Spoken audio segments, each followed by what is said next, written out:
നമസ്കാരം. Raft of ഫുട്ബോളിലേക്ക് അവർക്കും സ്വാഗതം. ഇന്നലത്തെ പ്രീമിയർ ലീഗ് പോരാട്ടം മാഞ്ചസ്റ്റർ യുണൈറ്റഡും ബേൺമൗത്തും തമ്മിൽ ഓൾഡ് ട്രാഫോർഡിൽ ഏറ്റുമുട്ടിയപ്പോൾ ബ്രസീലുകാരുടെ ഗോളടി മേളമായിരുന്നു. കാസവേറോ ഗോളടിച്ചു, മാത്യസ് കുഞ്ഞ ഗോളടിച്ചു. രണ്ടുപേരും യുണൈറ്റഡിനായിട്ടും മറുഭാഗത്ത് ബേൺമൗത്തിനായിട്ട് ഇവാനിൽസനാണ് ഗോളടിച്ചത്. 4-4 സമനിലയിലാണ് മത്സരം അവസാനിച്ചത്. ഈ കളിയിലെ ഗോളോടെ യൂറോപ്പിൽ ഇതാ 100 ഗോൾ കോൺട്രിബ്യൂഷനിലേക്ക് എത്തിയിരിക്കുന്നു കാസമിറോ. ഇതൊരു വലിയ നേട്ടമാണ്. ഒരു ഡിഫൻസീവ് മിഡ്ഫീൽഡർ 100 ഗോൾ കോൺട്രിബ്യൂഷൻസ്.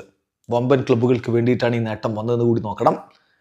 56 ഗോളുകൾ, 44 അസിസ്റ്റ്, 100 ഗോൾ കോൺട്രിബ്യൂഷൻസ്.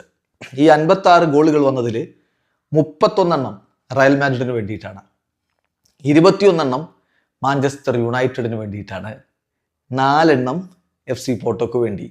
ഇനി അസിസ്റ്റുകളാവട്ടെ, 44 അസിസ്റ്റുകളിൽ 29 റയൽ മാഡ്രിഡിന് വേണ്ടി, 12 മാഞ്ചസ്റ്റർ യുണൈറ്റഡിന് വേണ്ടി, 3 FC പോർട്ടോക്ക് വേണ്ടി. അങ്ങനെ തൻ്റെ കരിയറിലെ ഒരു സുപ്രധാനമായിട്ടുള്ള നാഴികക്കല്ല് പിന്നിട്ടിരിക്കുകയാണ് കാസമിറോ. 33-കാരനായിട്ടുള്ള താരം യൂറോപ്യൻ ഫുട്ബോളിൽ കളി തുടരുന്നു. അതോടൊപ്പം ഇടക്കാലത്ത് ബ്രസീലിയൻ ദേശീയ ടീമിൽ നിന്ന് സ്ഥാനം നഷ്ടമായിരുന്നെങ്കിലും കാർലോ ആഞ്ചലോട്ടി കോച്ചായി എത്തിയതോടുകൂടി ബ്രസീൽ ടീമിൻ്റെ അഭിവാജ്യ ഘടകമായിട്ട് കാസമിറോ മാറിയിട്ടുണ്ട്. ഈ വേൾഡ് കപ്പിൽ ബ്രസീലിനായിട്ട് സുപ്രധാന റോൾ അദ്ദേഹം വഹിക്കുമെന്ന കാര്യം ഉറപ്പാണ്. മികച്ച ഫോമിലാണ് യുണൈറ്റഡിൽ എന്നുണ്ടെങ്കിൽ അത് തീർച്ചയായിട്ടും ബ്രസീലിന് ഗുണം ചെയ്യും എന്നുള്ളത് കൊണ്ട് ആരാധകരും ഹാപ്പിയാണ്. ഇപ്പോൾ 82 അന്താരാഷ്ട്ര മത്സരങ്ങളാണ് ഓൾറെഡി അദ്ദേഹം ബ്രസീലിന് വേണ്ടി കളിച്ചിട്ടുള്ളത്. വീഡിയോ അവസാനിക്കുന്നു. ഫുട്ബോൾ ലോകത്തെ കൂടുതൽ വിശേഷങ്ങളുമായി റാഫ് ടോക്സ് വീണ്ടും എത്താം.